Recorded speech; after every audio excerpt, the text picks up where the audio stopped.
Juan, it is so good to have you. How are you? Austin, lovely to see you as always. I am so glad to be here. I'm doing all right, man. That's wonderful. So, right now, we are at Connect Record Store in Fort Lauderdale, and I just want to make sure that we say thank you so much. This is one of the coolest spots, really, in Fort Lauderdale.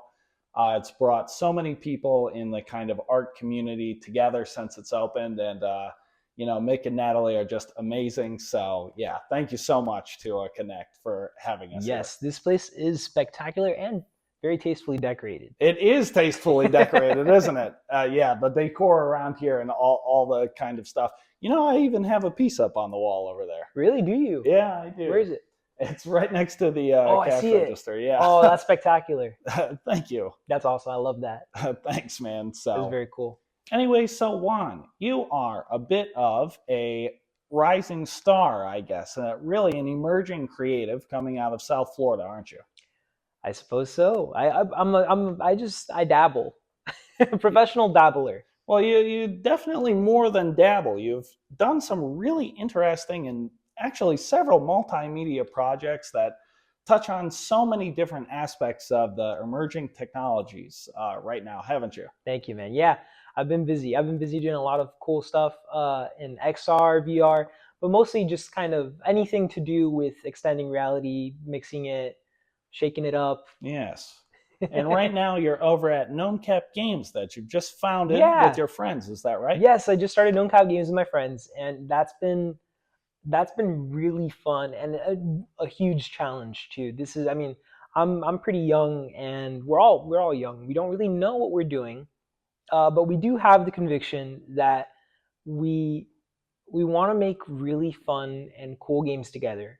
And specifically, doing it together is like really important to us because when we started off in Midas, which is where you and I met, That's my right. cohort, we had this incredible chemistry, and we were all really in tune about like uh, what makes a great experience, and an experience that is not only kind of like wonderful for us to make, but also an experience that's hopefully wonderful to experience.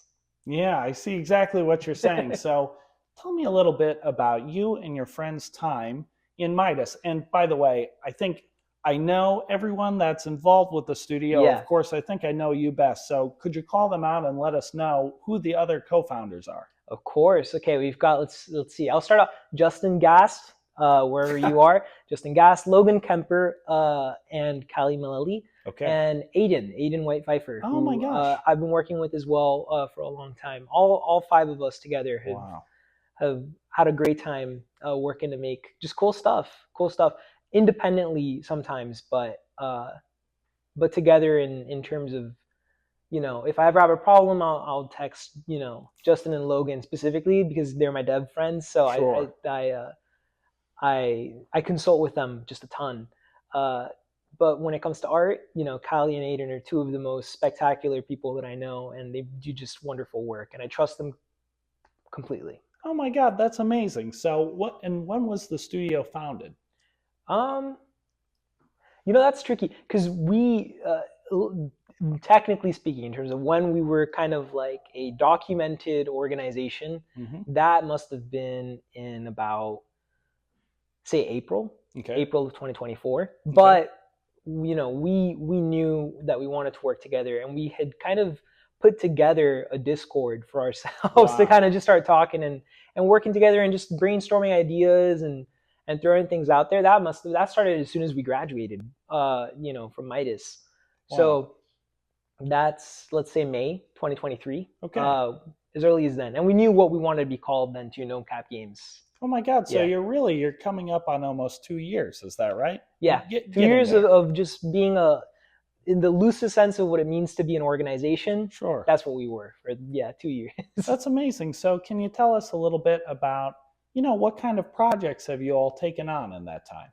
So a lot of the work that we've been doing has been, frankly, and we're really glad about this. It's been in VR, Okay. and we always knew we wanted to be in VR right from the start. I mean, that's what kind of Midas, the UF program, is all about. It's about VR and kind of pushing the boundaries of technology. Hmm. But we wanted to do VR just because, to us, that is the platform which is the most like the Nintendo Wii. Okay. which we hold as kind of, that is the bar of like Okay. what a great experience is for users in an immersive technology. And the VR experience that we've got right now is kind of like the most like that out of any other platform. So right from the start, we knew we wanted to do that. Juan, if I can just jump in, that's such an interesting point you've just made. Can you tell us a little bit more about what you mean, looking at the Nintendo Wii as a kind of standard for what exactly? For the Wii, for a video game that feels properly immersive in a way that is absolutely intuitive. The thing with VR is, and this is still trouble today, even though a lot of people have worked very hard over at Oculus, over at Apple, over at Valve to make incredible headsets that are very intuitive. A lot of the problems people have with it are surrounding the circumstances of it not being intuitive to set up, intuitive to play.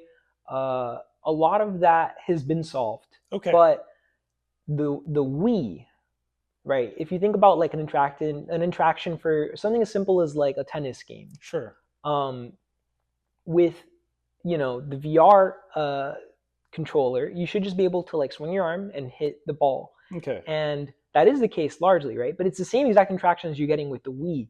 But man, the Wii was ahead of its time. 2008, people were having Sure. that same core interaction, just not with 6 degrees of freedom visually, and it wasn't you know I taking up see. your entire field of view. But it's the same exact core interaction of like grabbing this controller and swinging your hand and having it correspond to this digital world. Yeah. Now with VR, it's the same idea, but you are, of course, you're in it, and that produces such opportunities for fun that simply can't be done with like a PC game or a controller game with the standard console or even a Switch. Sure. And that to us is, it's just magical. I mean, all my memories associated with the Wii. I didn't personally have one. My cousins did, and I would love going over to their house because we would get to play the Wii together. And it was such a magical device because of the sheer kind of Sure. like joy and wonder and easy fun that anybody could kind of like watch Yeah. and partake in. And VR is the closest thing to that now. I mean, Wow. whenever you put a headset on somebody, and whether it's something like Beat Saber, Yeah. or kind of the games that I want to do, more mixed reality games, Mm-hmm. just have it put them on and then just start interacting. That's the best. I hear you. And Nintendo they really are trailblazers, aren't they? Oh yeah. Yeah. There's no company in the world that is as tolerant to risk taking as they are when it comes to making a fun product. Sure. And I can think of Nintendo is famously kind of averse in some ways to risk taking, but their product, you're so right. They are always sort of trailblazers at the forefront of much of what's sort of innovative in gaming and emerging tech. Mm-hmm. So let me ask you something. Why VR? How does it stack up to other platforms and other games? I know that's a lot of questions. Yeah, Sorry. no. So but the wonderful thing about these XR headsets is that they have tons of implications. I know augmented info systems, you guys are doing stuff that is more practical. That's absolutely one thing, right? And then of course with mixed reality, there's implications for productivity tasks. So eventually for replacing our entire operating system with those headsets and that kind of user interface. And I think those things are coming, and they're going to be wonderful. But what I'm specifically interested in is kind of creating very innovative interaction systems or interactive experiences, right? And games are the easiest way to have an excuse to create those. Okay. And I think Say more on that. You mean creating really interactive and interesting UI? Is that right? Well, so for example, let's take one thing that you could do right now with the Apple Vision Pro or even a Meta Quest now with the Windows link is you could put up your Excel spreadsheet, right in front of your face, in an 80-inch screen, right? Sure. But the core of that experience is going to be the same. It's a spreadsheet. You're going to be selecting tables, moving data around, creating little formulas. That doesn't really change. Sure. But it also doesn't take full advantage. While there might be certain advantages, of course, like the 80-inch screen in front of your face without actually having to have an 80-inch screen, that's an advantage. But it's not taking full advantage of the affordances of the hardware. The fact that you have a device that can produce 6 degrees of freedom, of Sure. movement, of interaction, of like, I have my hand here and correspondingly, you know, my hand is here. I can touch a digital object. And even more so than that, have a digital object interface with the real world around me. I think we're just not at the place where we could come up with interaction systems that do take full advantage of the affordances of the hardware in a context that's not a context of play. Because play is critical for you know, letting us do crazy stuff like that. I truly believe that a lot of the most innovative kind of like UI paradigms and UX paradigms happen in video games, and I feel like they've happened historically in video games. And I don't think that's going to change. In fact, I think that's going to be even more so the case with these XR headsets and this whole new paradigm of interacting with stuff that, you know, I don't know, having like a recycling bin that I could actually literally toss a file into. That's where we're at, and I think we need to iterate, and we need to play and figure out what's the best way to do all this. And so far as that goes, games are where that happens. And so for you, it sounds like what you think is gaming is kind of the vanguard of innovation. Is that correct? I would say, yeah. I mean, maybe eventually I'll, you know, want to backtrack on that, but for right now, that's my conviction. Now that's so interesting. Now I have another question for you. So, for anyone who's not familiar, you, I understand, wanted to be an author through your life. Yeah. I've read a lot of your writing, which is great. Thank you. And I've seen some of your interesting projects with, for instance, AI. It looks like you produced a graphic novel. With AI. So my question for you is, why is this technology interesting for you? You know what I mean? Yeah. So XR or AI? Let's say XR first. XR? Yeah. So real quick to interject about the graphic novel. I believe that whenever we're confronted with a new kind of like technology, so back when I created the graphic novel, or like, you know, it's a short little comic. It was like a Sandman fan fiction comic that I created just to mess around with this thing. AI stuff, AI image generation, all that was very new. And I'm not, frankly, a huge fan of it, but I do believe firmly that the only way that I could really come about to having an opinion about something like that that's strong and well-informed is by trying it out myself. And so that was kind of the excuse of trying to create that comic. But it didn't stick. Is that right? But it didn't stick because at the end of the day, I did not find that it was what I value in a creative experience, which is the joy of creation, specifically with friends. So if I make another graphic novel again, it's going to be with probably an artist that a human artist that that's a friend of mine that I'd like to work with, because that's what I like. But the XR stuff, man, that's something that has stuck simply because it's something I could make with my friends. I see. Writing is a very solitary thing, and I value that too on its own way, but making a game is, you could do it on your own, but even if you are on your own, you're not really on your own, because you are working and interfacing with different little versions of you wearing different little hats. The artist is working with the musician, who's working with the programmer, who's working with the modeler, right? And that is such a fruitful collaboration that I wouldn't want to replace, and it's what I enjoy the most. So shared creativity is integral to your creative process. Is that right? Big time. Big time. In fact, if you were to ask Logan and Justin, I made Galactic Traffic Control, which is our most recent game. Basically on my own. I programmed most of it. But if we really look at it, if we look at the amount, if we see a game or any kind of creative act as a series of decisions that have been made in sequence, a lot of those decisions were made with Logan and Justin. Even if they didn't, program a lot of it, they helped me make a lot of choices because I love collaborating with them and kind of throwing ideas at them and having them respond to me with an idea. Probably I annoyed them a few times with just how many questions I asked them. But that's funny. But it's what I love. That's so cool. Now, so for instance, you mentioned that writing is a more solitary activity. So, do you see XR as kind of a counterbalance in your overall creative life to that, or Absolutely. where does it fit in? Yeah, absolutely. To this year especially, we've been trying to start up Gnomecap, and whenever you're trying to start up a company, that it there's a very very large kind of time commitment required with that. Hmm. I haven't really been writing as much as I would like. Okay. I haven't been reading as much as I would like. And actually, if you go on my Goodreads, you could actually see the fall off of when I Really? started working on the game and when I started building the company. That's My funny. reading and writing has fallen off. But that's hopefully this year I'll be able to balance it out a little bit more. Hmm. But it's been nice to kind of have this project where I'm just kind of constantly talking to people, Sure. having people play it too. I'm collaborating with also everybody in my life who's played the game Okay. in its early stages. Austin, you yourself are somebody who I collaborated with a lot, That's right. asking you to play test this. Hey, can you give me feedback on that? It's fun. It's a product that I get out of it at the end of the day. I get to say, hey, we made this game, and that's great. Hmm. But really, like, even if we never really made any money from these games, it wouldn't matter, because what I care about is it's sort of an excuse to talk to Austin. Hey, Austin, That's you fun. wanna try this out? Hey, I Logan, see. Justin, what do you think about this? It's an excuse to hang out with my friends.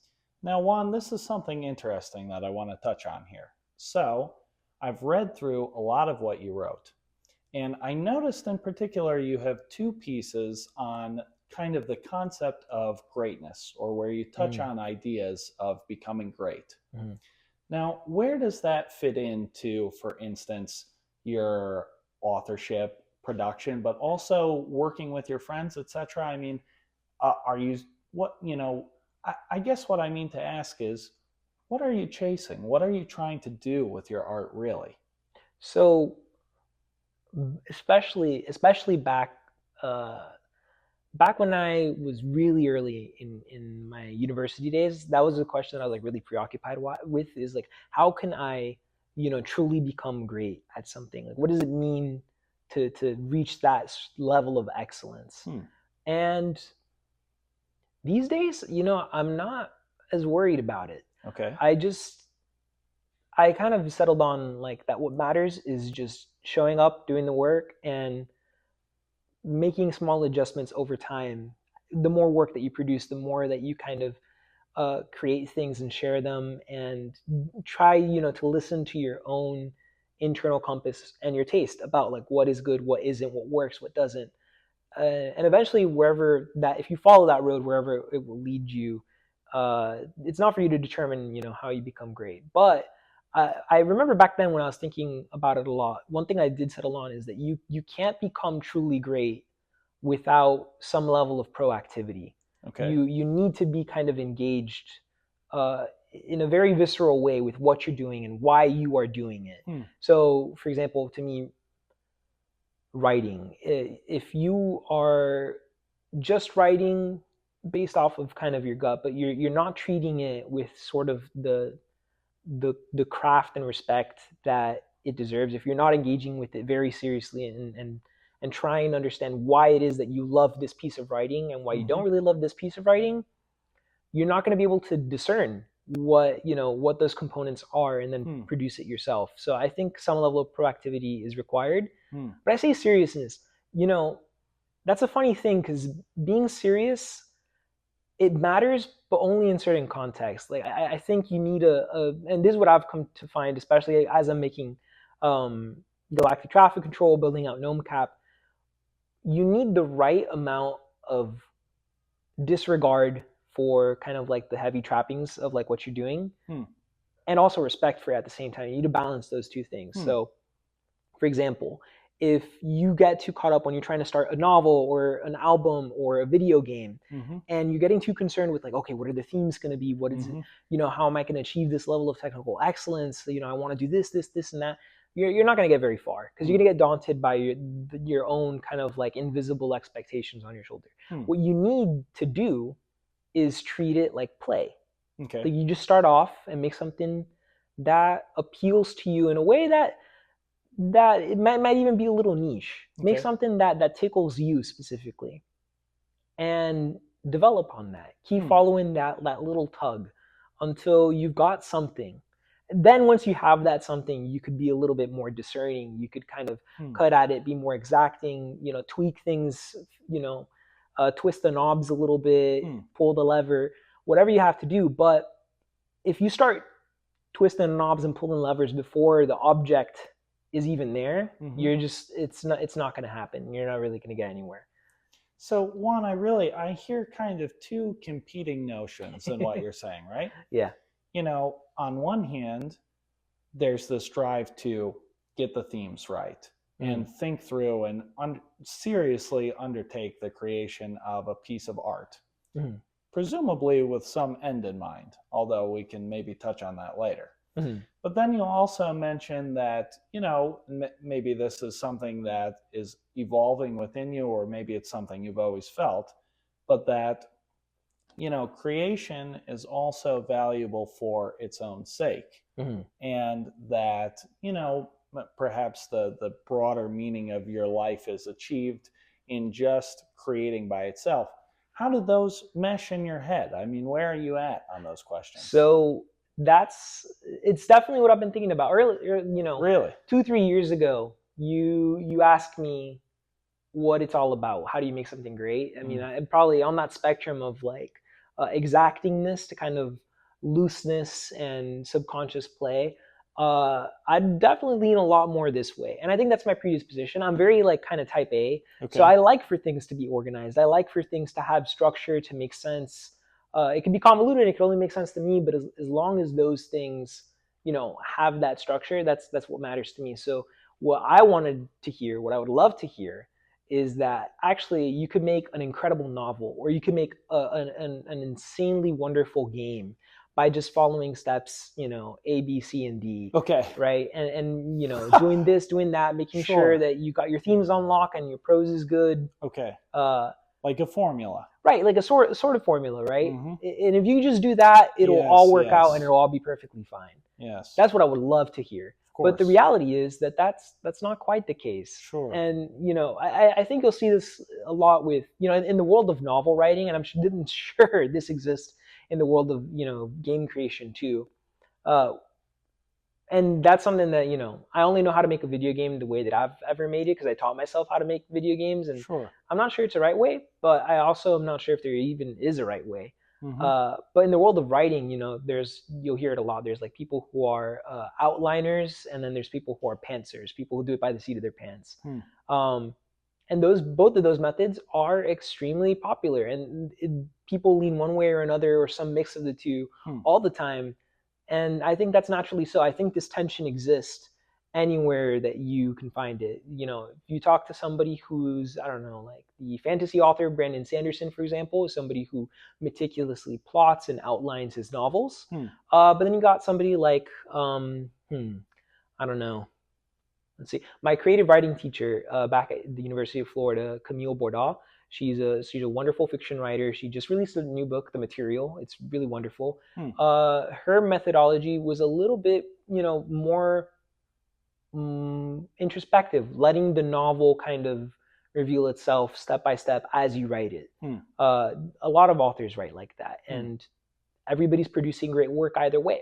So I think it's up to you, but to me personally, my experience with that is that there needs to be some sort of balance, because I'm very exacting by nature, and I find that exactingness does get in the way, like I said earlier, right? When it comes to writing, I get intimidated, and I overthink myself into a spot where I just say, bah humbug. Sure. Get it out of my face. I don't want to see the paper anyways. Yeah.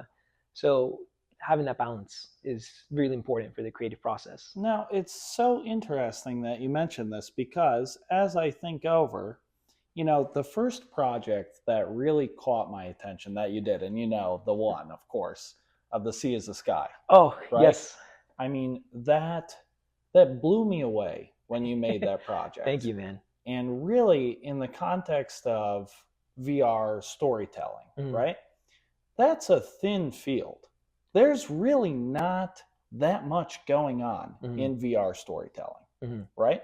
Well, there's a lot more now. There's a lot more now. Sure. But what there is there's no consistent way to do it. I mean, everybody's doing it Okay. in tons of different ways. What you'll see a lot of is people. What you'll see a lot of is people doing kind of like 360 movies. That's Yes, one way, sure. and that's totally valid. People who are doing that, that's great. Mm-hmm. Another way that you can see that, and in fact, one of my favorite Florida-based VR studios, Studio Cyro, Sure. wonderful group of fellas. Yes. Those people They are did absolutely Soda incredible. Island, is They that did Soda right? Island. Those guys are doing incredible VR storytelling. Yes. They're really early to the scene. Yeah. That's one way to do it, right? What I was kind of interested in is this is an extremely interactive media, Mm-hmm. right? Or rather, it's a very interactive platform. So I wanted to see how we could go about creating something that on the spectrum of game to movie Mm-hmm. is closer to movie, because it'd be, I feel like it'd be almost easier to do one or the other, but getting somewhere in that spectrum is really hard. So for example, something like the Soda Island episodes Mm-hmm. are really, really wonderful VR storytelling productions, but Mm-hmm. they're much closer to the movie side of that spectrum, on the basis that it's really hard to figure out how to do this. I wanted to see if I could do something that would bring it a little closer to that game side of the spectrum Mm-hmm. without being a game, Yeah. rather being a film that you could interact with, and more specifically, having the user's movements become part of the storytelling, to Mm-hmm. become a thematic element if Yes. possible. And I think with The Sea is the Sky, we largely succeeded. I mean, it's a really simple project, but we really wanted to try and see if we could capture the sort of poetry of motion. Mm-hmm. And I think we did a decent job, especially for some, for some grad students with no budget and just a ton of time and effort. Well, you did incredible, and I think Kai concurred. Is that right? I mean, Thank you. Yeah. We won a paper for social impact for our paper. We won the category award. Yeah, at the Chai Play. Oh, and congratulations, by Thank the way. you. That's such a high honor, especially from Kai, really. Thank you. So, so we've got a couple different strands of the conversation. Yeah. That's all right. No, not at all. It's incredibly interesting and enlightening, really. But what I wanted to ask you was, The Sea is the Sky, you really dove into an exploration of narrative and teasing that line between film and interactive game experience. Mm-hmm. Now, your latest project, Galactic Traffic Control, it's so much different, right? Yeah, it's an arcade game. I can almost see in that initial work something reflective of your earlier point about trying to really build almost something like a masterwork. Is that right? Like trying to build and find out how to tell, especially a very impactful story like that, and how to communicate it in such and such a way.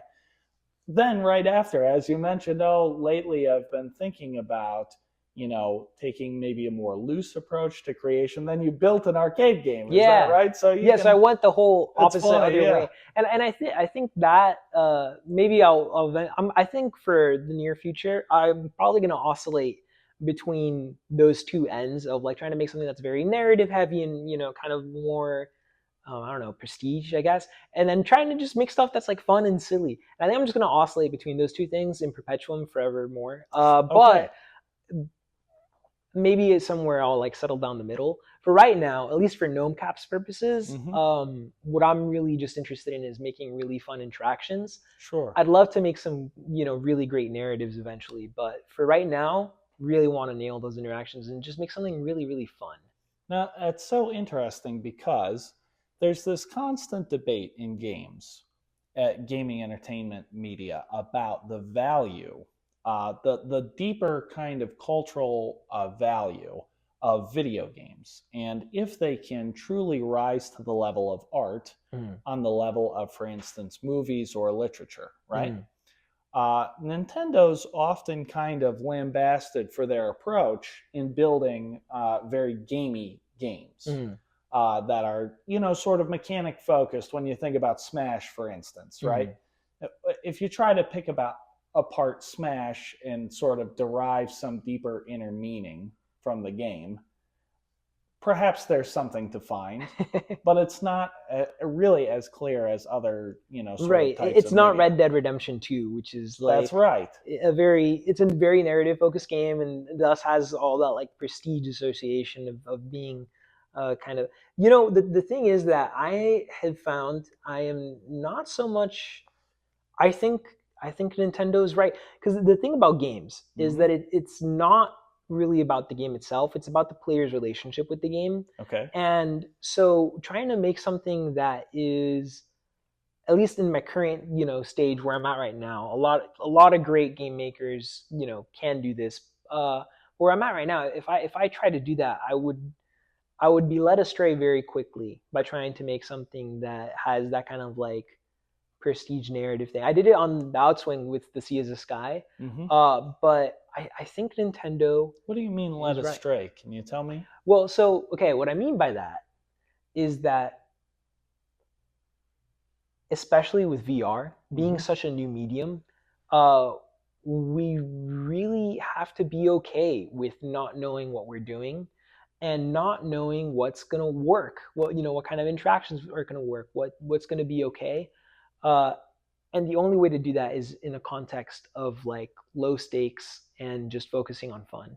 And Okay. I think Nintendo's totally in the right for for making games like that. They're very gamey because ultimately they are creating a series of systems that people give meaning to in their experience and joy of it. Hmm. If you, I mean, ask anybody on the street if they've ever played Mario, and they'll Hmm. say yeah, and Sure. they're gonna have fond memories about it because Mario's awesome. Hmm. And I think that's valuable in a different way than kind of more serious, somber, narrative game uh, is. And of course, on that spectrum, lots of people manage to make something that's incredible as like gameplay and as sort of like a narrative experience. I mean, one game that I can instantly bring to mind like that is Celeste.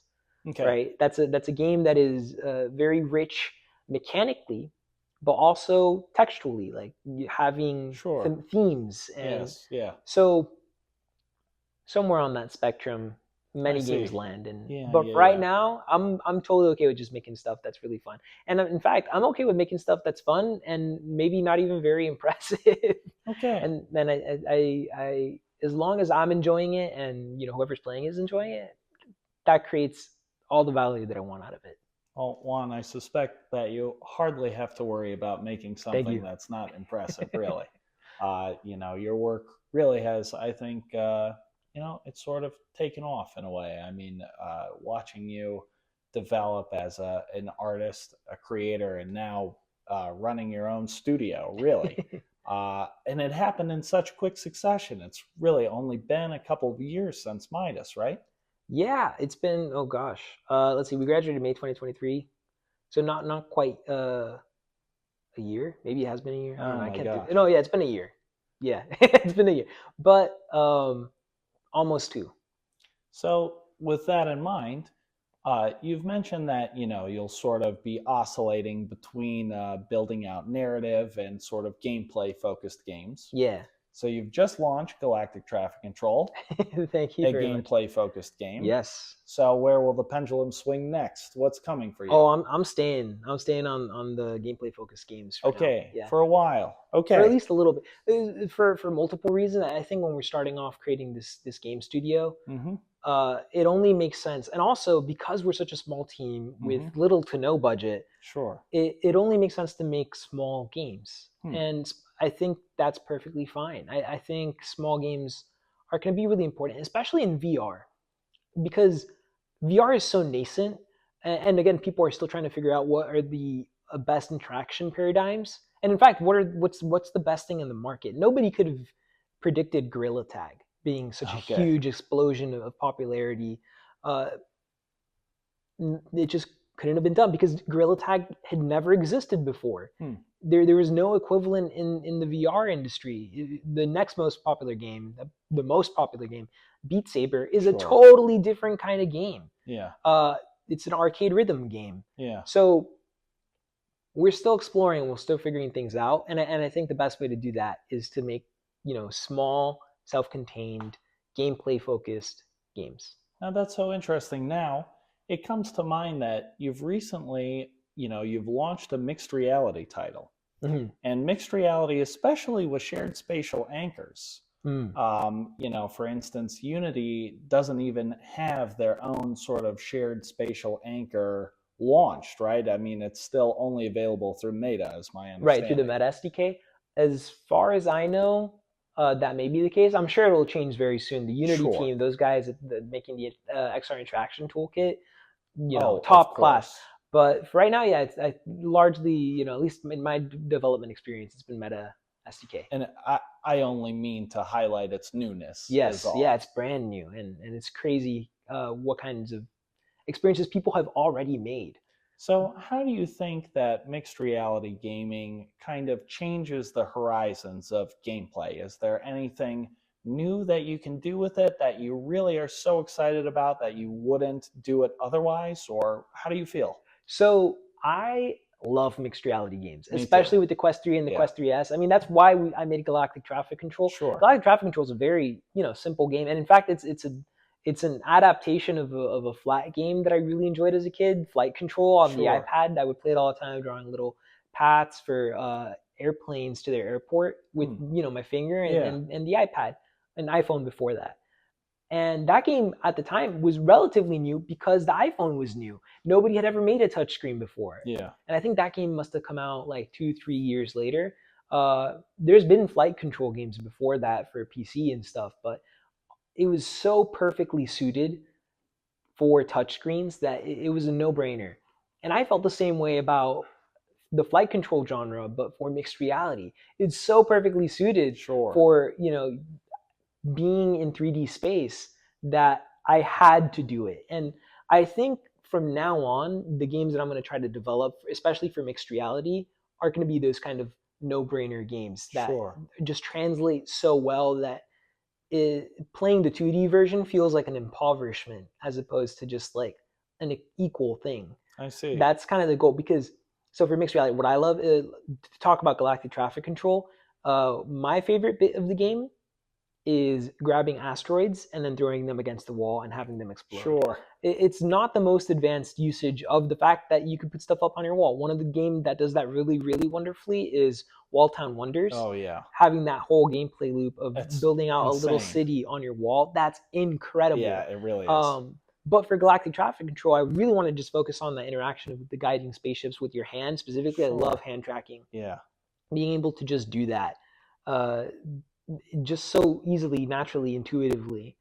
But I still wanted to make use of the fact, beyond the fact that the spaceships spawn at your walls, to use your walls, to use your room as part of the game plan. That's where the asteroids come in. That you have to destroy them against your bed or your ceiling or your floor, or some surface on your room that the meta's scanned. Sure. That is, from now on, I would like to make more games that have that aspect to it. Just really making use of your room, making use of your room in novel ways. Yeah, I see exactly what you're saying, but it strikes me, and you've said this a few times throughout this conversation, that you really do, in this project as well, you follow the logic of Nintendo, don't you? I mean, that's such a big... I try. Seems like, yeah, I see. That's incredible. So, something that always kind of plagues, I think, game makers in some way is, developing for entertainment. A lot of times artists have very sort of lofty ambitions with their art. And you are an artist. How do you mesh sort of pursuing fun and developing experiences that are primarily made for entertainment and fun against that kind of lofty artistic impulse that sort of lives in all artists? I can't help but feel like that impulse has been more or less all but obliterated for now in me. Is that so? Yeah, because I don't know. I found that when I really want to make art that was like lofty and ambitious and like would sweep the world off its feet, I just never did it. Okay. I never got around to doing it. The only way that I've ever actually made art or enjoyed making art is by making something that really appeals to me Okay. personally in a fun way in the creative process, but then also has the outcome of being something that I can show people and have them enjoy. Sure. And I think as long as that's true, it's the only way I can make art. One day, I mean, I'd love to write a novel that's like absolutely incredible and amazing, but again, like the only way that novel could ever really start and actually succeed Mm-hmm. is by being something that I find fun. And that's something I've really struggled with for a long time. I think I really did some sort of like, I don't know, like I took off tons of like, uh, I did a lot of damage to my artistic HP, if you will, Okay. like psychic damage by putting all of these expectations on my ability to produce work as an artist that would be impressive or Okay. successful and impressive. Yes, I see. And that kind of damage, especially with writing, uh, I'm still working to undo it. Whenever I sit down in Yes. front of to write a short story or something, I get really intimidated because I really want it to be excellent. Do you But worry about posturing at all? Is that yeah, the I concern? I worry a lot about making something that is going to look great and impressive. And I think as long as that kind of fear or thought is going on, that's harmful. I think Okay. that's a bad thing. Yeah, yeah, So, yeah. funnily enough, with video games, I don't feel the same way. With video games, I never felt this kind of intimidation to it. Mind you, because I came into making video games really by accident. I was originally an English major, as you know, back Yeah. in undergrad, because I wanted to be a writer, and so I had a lot of these kinds of hang-ups and just sort of insecurities about writing that I didn't have with making video games, because none of my self-worth or identity was tied up with being somebody who Hmm. makes video games. I see. So I find making video games really easy, hardly an inconvenience, Oh, because it's just okay. something that's purely fun. I see. And writing, I'd love to get writing to that place, and I Yes. think it's working. I think the more I've focused on games and given myself time to breathe, I've been able to put out short stories that I'm really happy with, purely Juan, for the joy of it. I can kind of see a picture, a sketch of you developing, a man who is sort of embracing the people around him. Is that right? I mean, with your creativity Oh yeah, and moving to kind of, achieve more authentic artistic creation by putting down those boundaries and building stuff that makes other people happy and that really is kind of inherently communal. Is that right? that's what I want. Yeah. That's funny, Juan. That's very interesting. That's so cool. And it's really sort of, it's a journey, isn't it? Yeah, I mean that's kind of most of that has been inspired by just living with my roommate Tristan, Okay. who for a long time, this guy is a free spirit. And Okay. I remember we would have in back in my undergraduate days, we'd have this conversation about what it takes to make really great music, great art, and with writing, because it's so solitary. I don't know a lot about the world of music, and so Sure. to me, I was like, well, making an album, that's a great music, is that not the goal of music? And he goes, no, the goal of music is to make music. It's the process of making music. And that's very transparent with music, because often, take jazz. Jazz is almost entirely a genre that is dedicated only to the process of making music, Sure. almost more so than the end result of that process. Yeah. Versus, to me, up until that point, all art was about the result of the art making I process. see. Yes. And with video games are a very commercial art form, Yes. right? And that makes perfect sense. They're very expensive to make, they're Mm-hmm. very difficult to make, and it Mm-hmm. requires the work of a lot of people. But in the same spirit that I learned from Tristan that I needed to kind of engage more with the joy of the process and have valuing the process of making the thing. I want to kind of bring that as much as I can to, of course, my writing, Hmm. but also to video games, and that's kind of how Gnomecap has functioned thus far. That's been our modus operandi. Wow. If I've said that right, Yeah, you that's been did. our mo. In That's other awesome. words. Can you talk a little bit more about other figures? Is there any really pivotal figures that have sort of, changed the point around which your artistic world revolves? Hmm. Well, I've had a lot of people, who worked to kind of like encourage me, help me. Ethan Smith, also one of my roommates, that guy, he helped me write the algorithm for my first ever video game, Thor Bridgekeeper, about like for the enemies, how they would spawn in, like their logic and stuff like that. Sure. Balancing, the quantity versus the capacity of the different enemy like types. He's been a huge help as well. All of my roommates, Johnny McCallie, have helped me. A lot of people have helped me test this. Austin, you've been a great help as well in this regard. Insofar as programming, a great mentor to me has been Jordan Smith from UF. Sure. He's been an incredible resource. I've learned a lot. Incredible. I've learned a lot about programming from him. Because mind you, I'm not a programmer by trade. So if I'm making video games, I'm doing things very bluntly and awkwardly. He showed me I'm not giving how. myself enough credit. You are a great programmer. Well, we do get it done. But Jordan has taught me a lot about the different methods by which I could do things a little bit more smoothly. Sure. And that's been a great help. I remember you sharing an anecdote from Charm. Oh yes, from Charm. Yeah, we did a hackathon together. Me, him, scriptable objects. Is that right? Rachel West from UF, and Justin. Yeah, using scriptable objects and the Unity way of doing things. Sure. That was very incredibly revealing to me about how to do it. And I want to be a better engineer. As much as I want to be a great artist and a great writer and a great director of the game studio, I'd also like to be a good programmer. Sure. Not as much as I care about doing the other things. I feel like, to me, programming is and always has been, and probably forever more will be, merely a means to an end. I mean, if I could get away with making the games merely by just like thinking about them hard enough, that right?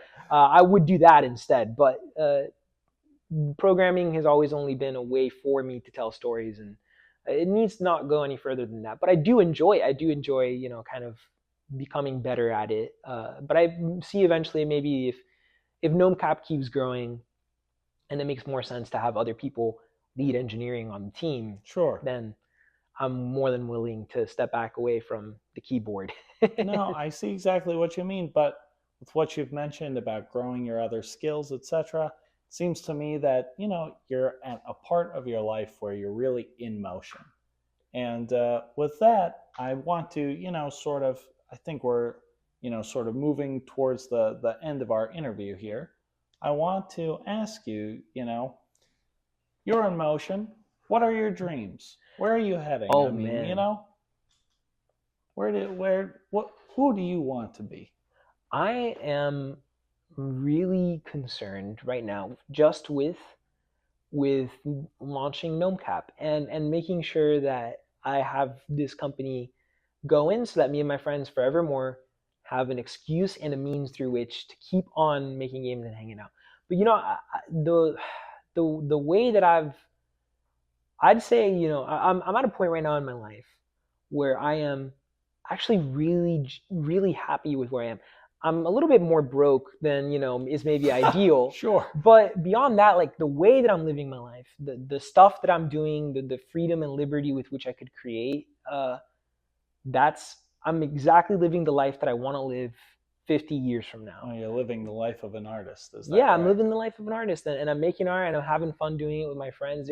There's literally nothing more that I want out of this life that I don't already have right now. Wow. It's just about making sure that I have the means and ability to maintain that and to expand it and keep growing and get more friends involved and keep on going. But really beyond that, like Austin, I have everything that I could want out of life, and I'm really jazzed doing it. I'm grateful that I get to do it every day. I mean, I'm making video games as a job. Sure. That's great.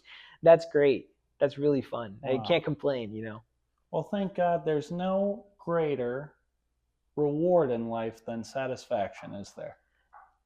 I'd say no. I mean, yeah, this is it. There's nothing more a man could want, I'd say. Oh my gosh. Well, Juan, we'll leave you at this high point. But again, a man in transition and somebody to watch in this industry. Thank you so much. I think everybody who knows you is so excited to see what you'll do next. And I'll certainly be looking out for it myself. Thank you, Austin. And thanks for having me. Of course. Thank you so much. Okay. Well, that's it. That's a wrap. All right. Thanks, Juan. Of course, man. Thanks. Fun interview. Yeah. Cool.